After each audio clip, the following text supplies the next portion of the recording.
Hey y'all, it's Brian the Tattooed Worm Guy. Thought I'd give you a quick update on the Worm Factory 360. Let you see what I got going on with the worms here. So if you've been watching the previous videos, I want to say that I posted the first video sometime in November. I'm not really sure. I'd have to go back on the YouTube channel and look. But it's mid-January now. So the worms have been producing pretty good. The bottom tray is probably harvestable right now with the compost. I don't really need it at the moment. I'm just going to kind of let it ride. It's still got some worm activity in it.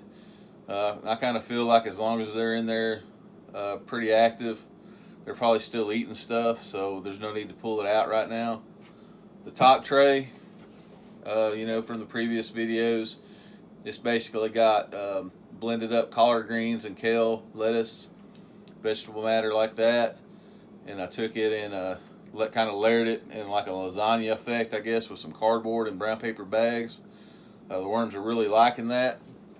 They get in there in that cardboard and get in the little the corrugated holes on the side that you can see. Somehow they get in that and they just start kind of eating the cardboard from the inside out. So they really seem to enjoy it. But we'll take a look at both trays. I'll show you what I got going on. And then I'm going to go ahead and add that third tray this morning. Instead of blending it up, I'm just going to take a couple of heads of cabbage that the wife got out of the garden that she decided she didn't want to eat. I'm just going to kind of chop them up with a butcher knife, shred them a little bit. I'm going to add some more cardboard, a couple of brown paper bags. What I've been doing with my cardboard, it seems to work pretty well. I just kind of run it under the water faucet and get it pretty wet before I stick it in the worm factory. It just seems easier than spraying it because you have to spray it so much to get the cardboard to actually get saturated. It's just easier to run it under the water faucet. So we'll take a look at it, see what we got going, see what you think. All right, here's the top tray. Like I said, I've got the brown paper bag, got cardboard. They're really starting to eat this brown paper bag pretty good. Eating the cardboard pretty good. A lot of worm activity on that. Between the water and the worms, this cardboard's just starting to fall apart.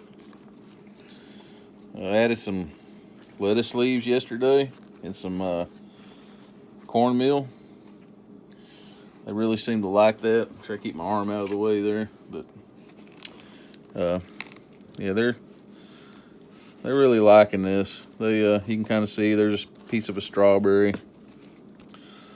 I don't know if you can see all that down in there, but it's just kind of a layered effect. There was food for the worms, then cardboard, then more food, then more cardboard. The tray's getting kind of full, and I think what I'm gonna do, I'm gonna mist it down and add that third tray this morning. Like I said, I'm just gonna take the cabbage and shred it up instead of blending it. Let's see if I can't get this top tray off without losing too many worms.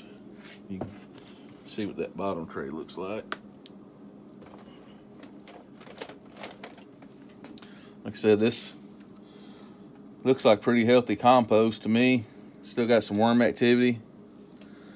Not a whole lot, not as much as that top tray does, but yeah, you could pull this out right now, probably put some seeds in it and get you some seedlings going.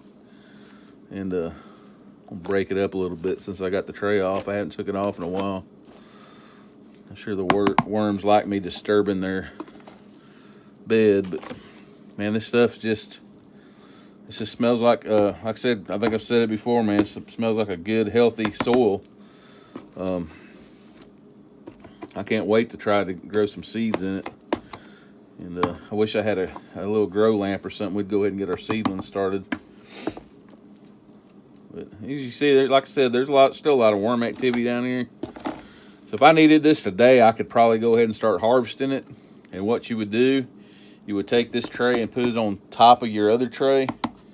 And what the worms are going to do, they're going to try to burrow down and keep away from the light.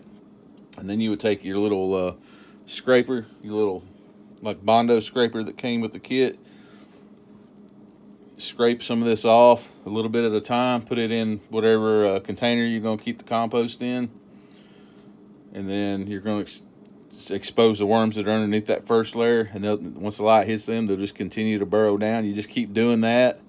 Might take you a day or two to finally get it all out, but basically they'll go down through the holes in the tray and go back down into the tray that's underneath it, and that's how you harvest it. But we're not going to do that today. So there we are. I'm going to go ahead and, like I said, add this third tray, and we'll take a look at it. Alright, so I added the third tray. I actually had to pull the lettuce leaves and a piece of the cardboard off the second tray because the new tray wasn't setting down on top of the tray below it as well as it should have. Kind of just broke all this cabbage up. Added some coffee, some of the mushroom stems. I'm probably going to go ahead and sprinkle some eggshell in on it. Spray it down with a little water. And then I'm going to put the brown paper bags on top of it. Hopefully that'll keep any smell down on it, I hope. I'm not really sure how this cabbage is going to do. It's a lot of cabbage, so I'm hoping to get up here and start work on it pretty quick. I took the liberty of putting the brown paper bags in the sink, getting them a little bit wetter quicker than I could with the spray bottle. Like I said, I just kind of do that, keep everything covered. And they should take that pretty quick.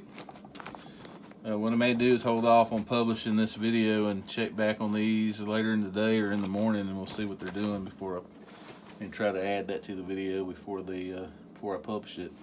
But if I don't, y'all have a good one.